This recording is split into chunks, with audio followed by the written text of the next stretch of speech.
Hello, my name is Linda. I am 37 years old and work from home. My husband Jonathan and I have been happily married for 5 years. Although we don't have children yet, our dual-income household has allowed us to enjoy life's little pleasures like traveling and dining out. Now that I work remotely, I've taken on the household responsibilities, which lets Jonathan concentrate fully on his career. Over the weekends, he lends a hand at home, and together we found a nice rhythm to our marriage. Jonathan and I first met at a group blind date. His warm, inviting smile caught my attention right away. After dating for 3 years, we decided to get married. Jonathan has continued to be a rock of support, always lifting my spirits with his endearing smile. Despite the joys we share, our marriage faces challenges, notably from my in-laws. Jonathan's family owns a thriving pasta shop that his father established 17 years ago after quitting his corporate job. The business has flourished, opening several branches across the city. When I first met Jonathan's parents, they were clad in flashy designer clothes, which seemed more about making an impression than reflecting their personal style. Our initial encounter was when Jonathan and I visited to share the news of our engagement.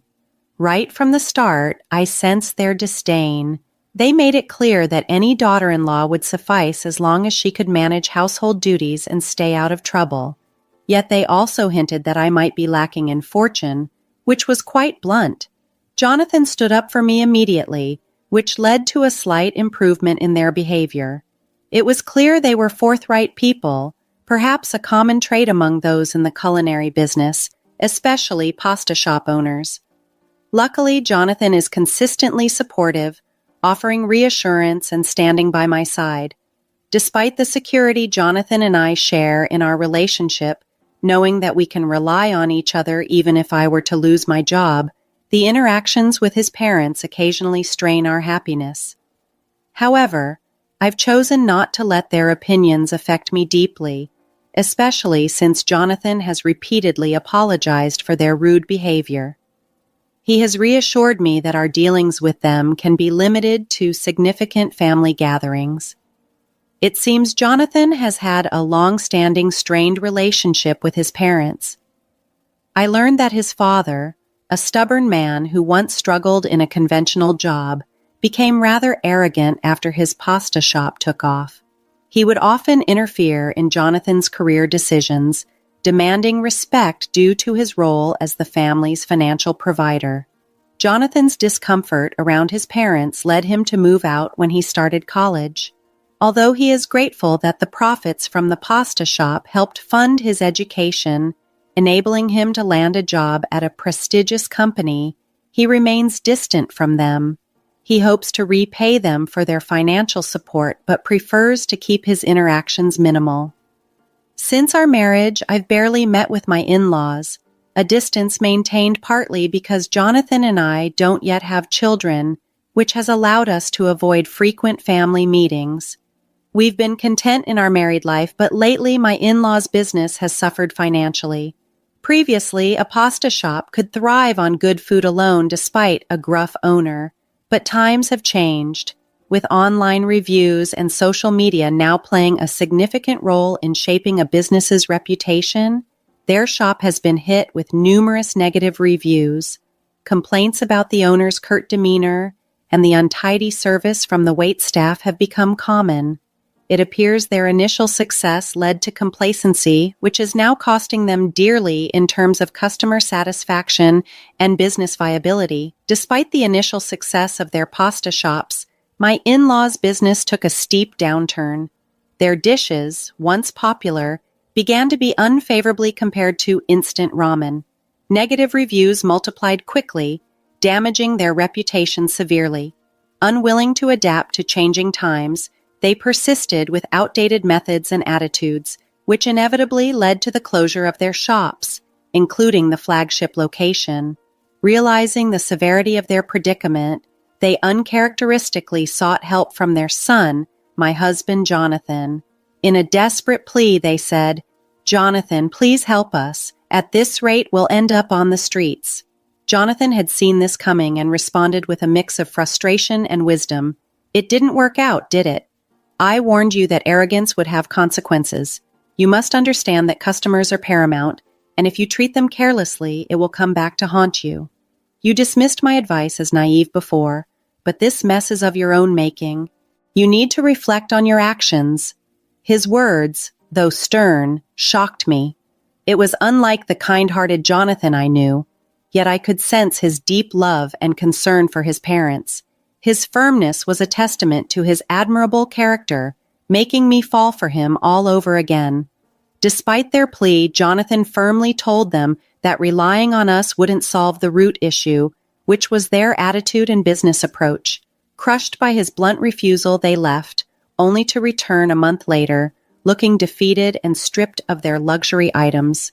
"Even after selling all our branded goods in the car, the debt is overwhelming. Please, Jonathan, we don't have anyone else to turn to," they begged, their pride swallowed in their desperation. As my husband stood there, arms crossed, contemplating what to do next, I felt a complex mix of emotions. While I had never been particularly fond of my in-laws, seeing them so humbled and desperate stirred a mix of pity and reluctance in me. The situation underscored the complexities of family ties and responsibilities, challenging us to find a balance between support and enabling poor decisions. Seeing my in-laws in such dire straits stirred something within me, compelling me to suggest, "Jonathan, what about sending them a monthly allowance?" My suggestion caught both my husband and his parents off guard. They looked at us with a mix of surprise and disbelief. "Linda, are you sure?" Jonathan asked, his voice tinged with astonishment. "Yes," I affirmed. "You've always wanted to repay them for helping you through college, right?" Jonathan hesitated, then nodded, recalling his past intentions. "Well, I might have mentioned something like that." At this point, his parents, seizing the moment, pleaded once more, their heads bowed deeply. "Jonathan, please, we'll work hard to pay off our debts. Can you at least support our living expenses?" After a brief moment of contemplation, Jonathan agreed. Initially, he decided to transfer $3,000 monthly to them. However, feeling a sense of urgency to help them stabilize and rebuild their lives, I suggested, "Maybe we should adjust that amount to $3,000 a month, Jonathan." He was hesitant at first, telling me that $3,000 was enough, but I insisted. My career had blossomed beyond my regular job. I had become quite adept at investing in stocks and real estate. Over the years, I had accumulated significant wealth, enough to purchase luxury apartments and earn a substantial income from these rentals. Unbeknownst to my in-laws, my annual earnings had reached about $580,000, giving me considerable financial flexibility. I chose to keep these details private, especially from my in-laws, as I funneled a bit more money to support them through Jonathan. This was as much for his peace of mind as it was for their financial aid. The in-laws, overwhelmed by our support, expressed their heartfelt gratitude during one of their visits. "Jonathan, thank you so much. Thanks to you, our life is slowly stabilizing," they acknowledged. Witnessing their genuine appreciation and seeing them start to turn their lives around was deeply satisfying. It underscored the impact of generosity and the importance of family support, even in the most challenging times. The gratitude from Jonathan's parents initially made him visibly happy, and we both hoped it would motivate them to find jobs and start repaying their debts. However, a month passed, and they still hadn't secured any employment. A more pressing issue soon emerged. They began visiting our house frequently during weekdays. "Our food expenses are mounting, Linda. Could you possibly spare us something to eat?" they would ask, starting to come around lunchtime. Initially, they simply ate and left, but recently they've taken to lounging on the sofa after meals and even requesting desserts. "Is this arrangement working for you, or would you like some adjustments?" I inquired one day, feeling the strain on both our pantry and my patients. My work was beginning to suffer from their interruptions. "I have work too, so I'd appreciate it if you didn't stay too long," I told the in-laws as my professional responsibilities were increasingly compromised by their extended visits. The in-laws exchanged looks and laughed dismissively. "Work? Aren't you always at home? If you're going to lie, at least make it more believable." they scoffed, chuckling among themselves. Perhaps because of their long history in the food and beverage industry, they seemed unable to grasp the concept of remote work. I tried explaining it to them in detail. Remote work means I operate from home using my computer to complete tasks just as I would in an office setting, I clarified. But they brushed it off with a wave of the hand. We don't understand all this computer stuff, they admitted, showing no interest in trying to comprehend further. No matter how clearly I outlined my busy schedule, they seemed indifferent. Linda, we're out of tea. Hurry up and go buy some. Don't you have any snacks? Prepare some rice crackers or something, they demanded increasingly, as if I had nothing else to occupy my time. Their criticism became personal and harsh. Such a useless daughter-in-law. For a housewife, you're inconsiderate, they criticized, not realizing the impact of their words or promises to work and repay their debts. This situation highlighted a growing tension and a stark misunderstanding of boundaries and professional commitments within our family dynamics. Despite their assurances that they were earnestly searching for jobs, my in-laws continued to encroach on our home during the day, always making sure to leave before Jonathan returned from work. Perhaps they felt a twinge of guilt for relying on the financial support he provided, or maybe they wanted to avoid awkward questions about their job search progress. Is this situation manageable, or do you need any changes? I eventually asked as I reached my breaking point. Even though I was contributing a significant amount of the money we gave them, I couldn't fathom why I deserved to be treated with such disrespect. One day, driven to the edge, I confronted the in-laws with a firm request, "Please leave now." They were shocked, not expecting such a direct challenge from me. But quickly their shock turned to anger, their faces flushing with indignation. "Who do you think you are? A mere wife giving orders to your husband's parents?" They snapped back. "And you're just a housewife dependent on Jonathan's income. How many times do we have to tell you that we're not interested in your delusional stories about working?" They continued, their voices rising. I stood my ground, frustration and disbelief building up. "I'm not just a housewife. Enough of your outdated views," I retorted. Then, with malice in their eyes, they struck back with a hurtful suggestion. "You should just leave this place," one of them said sharply. "What?" I exclaimed, shocked by their audacity. "That's right. It's because of you that Jonathan's remittance to us is so small. You know we're sending you $3,500 a month, right?" "What do you mean it's not enough?" they argued, clearly missing the point of financial responsibility. Their words left me speechless. It seemed that they were the type who, no matter how much you helped, would never see it as enough.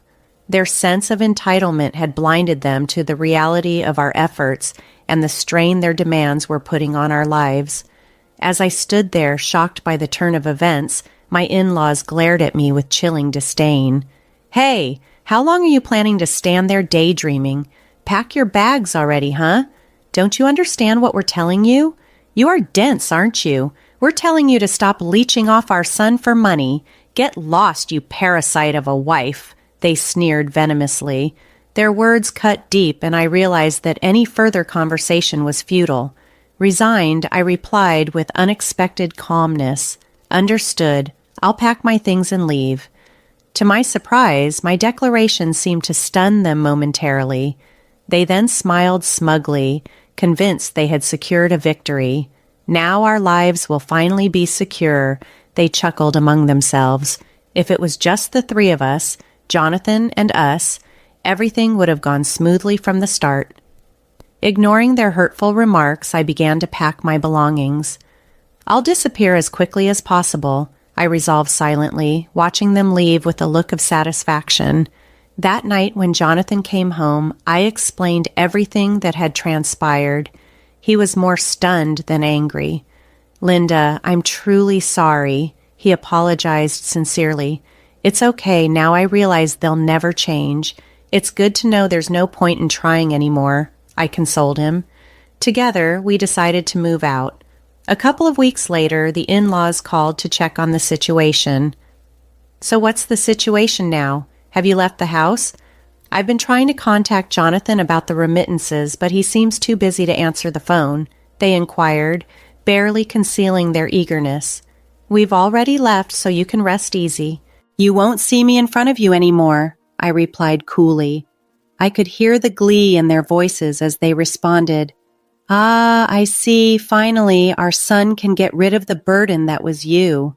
Hearing their laughter, I realized how liberating it was to finally be free from their manipulative grip, confident in the strength and resilience of our small family unit, and ready to start anew without the weight of their expectations and judgments. Now, with the promise of increased remittances from Jonathan, my in-laws were visibly pleased, laughing about how their lives would now become easier. As they continued to ridicule and celebrate over the phone, a sigh escaped me, and I responded with sharp clarity.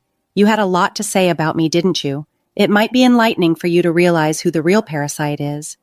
Hearing my words, their tone shifted to anger.